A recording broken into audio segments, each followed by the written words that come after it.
So I'm standing here in Luxembourg City on the first pro-nuclear event ever in the country, and I'm interviewing someone here at the event who's going to talk us about it. Hello, I'm Jan Ruttmann. Hi, and why are you here today? I'm here to supporting our Luxembourg friends in their activity to praise nuclear as one of the cleanest forms of electricity production. And Luxembourg is tiny, but it's also a big voice in the European context. So I think it's important to convince the people in Luxembourg to when it comes to nuclear power. You're not from Luxembourg yourself, are you? No, I'm from Germany. How are things in Germany?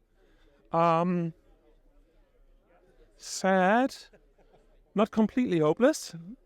I think there's still a technical chance to rescue some of our nuclear power plants. But I'm looking in the long distance anyway. I'm convinced that we cannot decarbonize, we can't reach net zero in Germany without nuclear. It's just a question whether we change the direction now or in 10 or 20 or 30 years.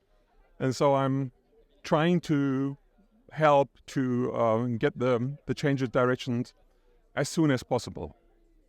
So I just heard that the CDU, the Christian Democrats in Germany, changed course, 180 degrees from anti to pro-nuclear. What could you tell us about that? They indeed changed. I think the party members always were kind of pro-nuclear, but they didn't found it worth the fight. And then for a long time, and a lot of officials still say, okay, we are in favor of nuclear, but only generation 4. So which for me translates to anti-nuclear. If I'm only for generation 4, I'm actually... It's beyond the horizon. Yeah, actually, if I'm only for nuclear power plants that don't exist, I'm actually anti-nuclear. And that was their position for a long time, but that changes. So there are more voices who talk about stopping the decommissioning of the power plants, and more voices who say we need to get the power plants back. There's still very few voices who say we have to build generation 3 or generation 3 plus. It's a process. They're on their way. But still, they have few power options without so in a political sense, they have very few coalition options in the future. And most of these options include the Green Party. So we might need a change at the Green Party, like the Finnish Greens changed their attitude to nuclear. So say we have, next year there's a federal election, I believe, in Germany. Say we get a pro-nuclear coalition again. And this is going to be maybe a hard question, but how are we going to convince the energy companies to actually go back to nuclear? Because they'll have to invest again to restart them, with a chance that in 10 years' time maybe they have to close them again. So that doesn't really sound great as a proposition. That was easier when it was still just about keep the plants running. Now they would have to change and invest way more, and they won't do that without guarantees. So there are different options. One option could be, okay, there are tough contracts that make sure that they can keep those plants running at least for 20 years. And if politics decides against it, they get a huge load of money, something like that. Or there are other suggestions who say, okay, let's put them in something like an official government, state-owned utility that runs these power plants that will make things easier. Is that going to happen though? Sorry? I mean, that will change the markets, the free market. Will that happen? I'm not sure.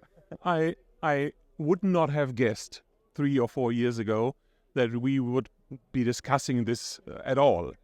So I don't know what will happen, but this might make things easier. It kind of plays into the anti-nuclear narratives to say basically nuclear is only possible when run by state or paid by state. I don't think that's true, but in this specific German context, that might be an option, especially when we consider that some of the operators were state-owned, like NBW in Baden-Württemberg, or Vattenfall had a nuclear power plant in Germany, and APZ in the Netherlands is also partly government-owned. Yeah, so it's not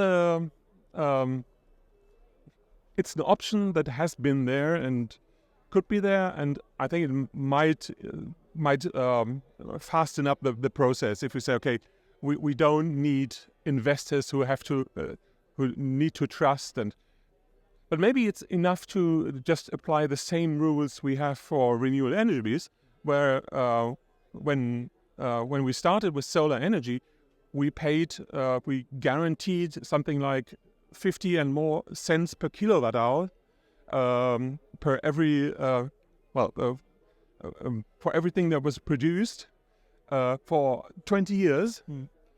And we don't need 50 cents for nuclear power plants. But maybe with 10 or 12, it would, if they get 20 cents for 20 years, or 12 cents, 20 is way too much. But then, of course, it kind of destroys the argument that nuclear is that cheap. It would secure profits. So I'm not at the end of the thought process, but I think there are some options that could address the problem that utilities don't trust politics to keep the policy for the next 20 or 30 years. That's certainly food for thought, I would say. So towards the people in Luxembourg and maybe another place in the world that don't have nuclear yet, or are trying to build new nuclear, what would be your message of hope, perhaps?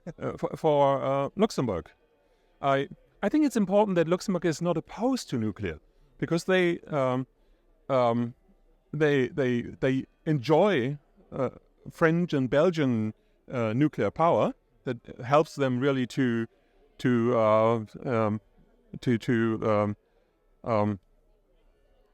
missing the words, but to fulfill their own energy needs. So it would be great if they don't oppose something. Maybe they can cooperate with the Belgians, with the Dutch, with the French, and maybe sometime. It's a small country. I don't know if they can use an EPR here. So they might have the right size for something like an SMR, but then they have to be tested, have to be built. I wouldn't expect Luxembourg to be the first country to try this. So I think it's important that they are politically on our side and support everybody in Europe who fights for nuclear power. Jan, thank you for this interview, and have a nice weekend. Thank you too.